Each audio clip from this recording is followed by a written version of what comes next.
Perkenalkan, nama saya Jimmy dan rekan saya Randy Abdillah. Saya akan mewawancarai salah satu UMKM dari Kota Karawang. Sebelumnya boleh saya tahu nama Bapak ownernya siapa?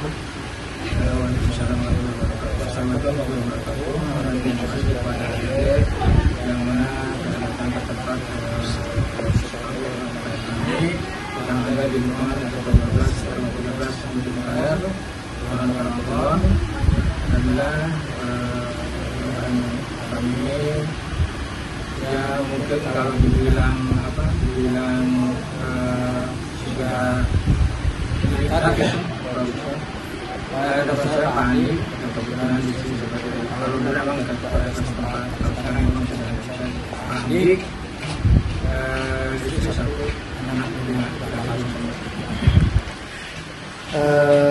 Pak, boleh menceritakan sedikit sejarah tentang UMKM ini?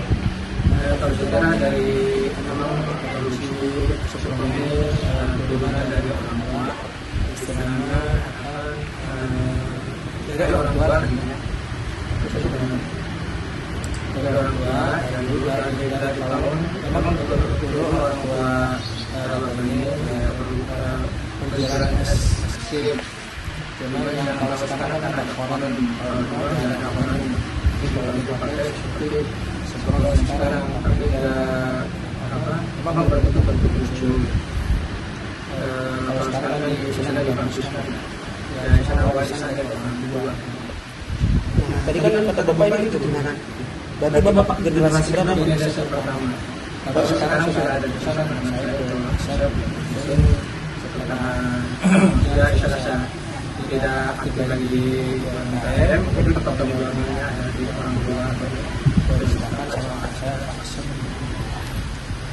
Terus apa saja sih Pak yang ditawarkan oleh Indonesia Pro ini? Kalau kita sudah menawarkan kepada konsumen yang memberikan secara kayak seperti oleh-oleh, jadi konsumen itu menolak tiap-tiap daerah daerah Jawa itu prosesnya di konsumen aja. Jadi untuk pembelian ada toko mana? Kalau kita kalau pernah kita ngecek dulu sendiri. Cuman ada toko yang dimasuk diberikan toko penyimpan. Dia itu pilihan sudah kita menyimpan. Itu toko jalur sama-sama perbankan sama ya kita punya tiga bagaimana sih Pak perjalanan bisnis perusahaan Bapak? Apa ada momen krusial saat perubahan yang tidak stabil seperti kemarin corona? Ya memang kalau lihat di kita memang tidak ada, cuma memang yang menyebabkan corona dan bersama dua dari luar kita tidak bisa masuk dari luar saya bapak Karawang tidak bisa keluar. Ada yang agak tersendat lah dan lagi teman-teman juga waktu 2021 itu memang proses yang agak sedikit ya kita menurunkan aja. Cara Bapak menghadapi tantangan pada saat COVID ini bagaimana Pak? Ya kita memang perusahaan berjalan, cuma nggak seperti yang sekarang gini. Jadi kalau masuk perusahaan yang kalau COVID kan jadi terbatas. Bisa keluar, bisa masuk orang-orang masuk. Jadi pengiriman atau penjualan juga terbatas di sini.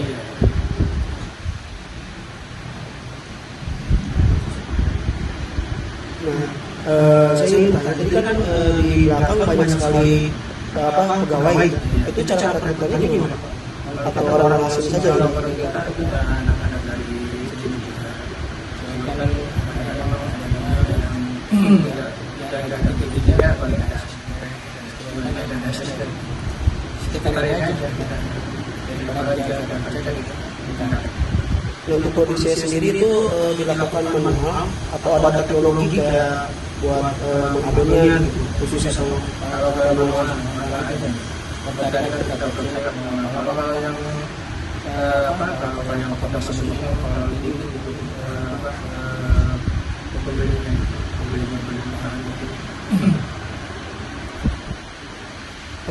Bagaimana sih Pak ini cara memasarkan produk Amandi ini?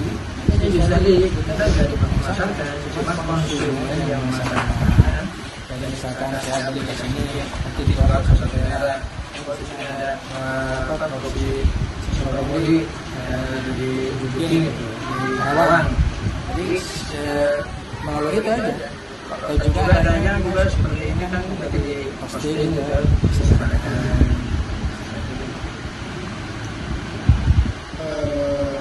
Depannya ya Pak, untuk penjualnya itu media sosial apakah Kalau penjualan ya kayak itu, kalau sudah ada menuju di sini, kalau ada bikin apa itu, kalau ada itu, kebanyakan yang datang ke tempat. Tadi saya di depan lihat kayak Amandi gitu kan, terus di situ ada tulisan kayak GoFood, GrabFood, Itu menerima juga atau menerima juga. Itu kadang-kadang di stok kita kosong, kita tutup pintunya. Kalau ada ya, cuman ada beda.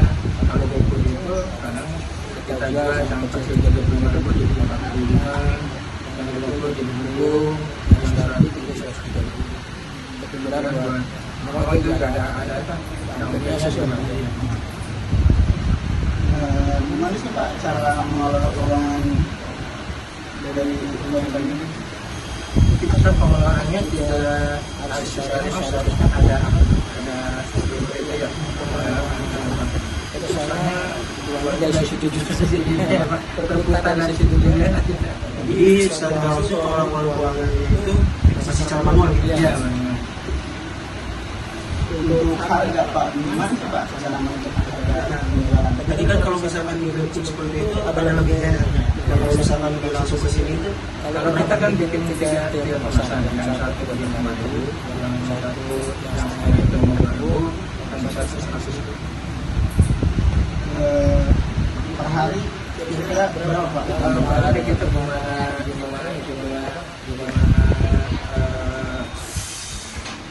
penjualan itu. Misalkan memang itu masih stabil ya.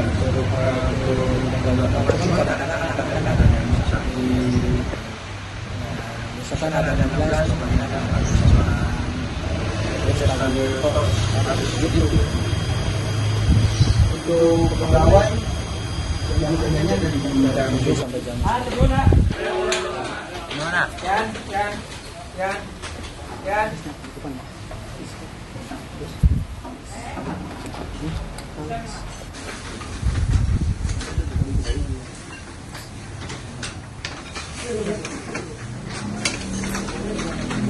untuk jumlah pegawainya sendiri ada berapa Pak di Amandi Semprong ini?